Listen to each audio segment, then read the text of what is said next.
recently made pozole rojo de puerco and so many of you asked me for a chicken option. So today I'm making pozole rojo de pollo. My pot is set to medium-high heat with 6 quarts of water and I'm gonna add 1 whole onion, 2 garlic heads, and 3 tablespoons of salt. Let it boil for about 5 minutes and then we can add the chicken. I'm using 5 pounds and it's a mix of bone-in breast, leg, and thighs.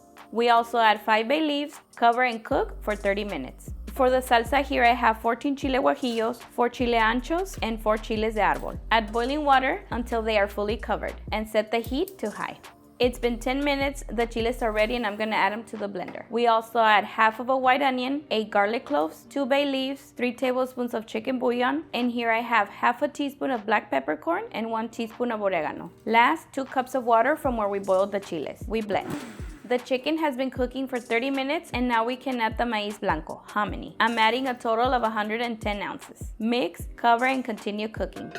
It's been 15 minutes and we're gonna remove the chicken so that we can shred it. We're also gonna remove the onion, garlic, and bay leaves. Now we're gonna shred the chicken and I also remove the skin. We add the chicken back into the pot along with the salsa and I'm gonna strain as I do so. If it's too thick, you can add some broth just like this. Once the sauce is all in, mix and this is the perfect time to check for salt. Cover and continue cooking for an additional 20 minutes.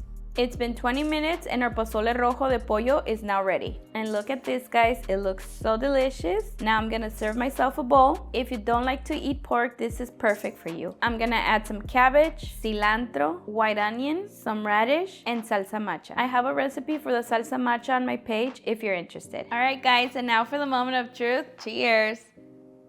And there you have it, delicious pozole rojo de pollo. Alright guys, if you've made it this far and you haven't subscribed, please don't forget to hit the subscribe button and turn on your bell notifications so you won't miss any of our new videos. I'll see you guys next time. Bye!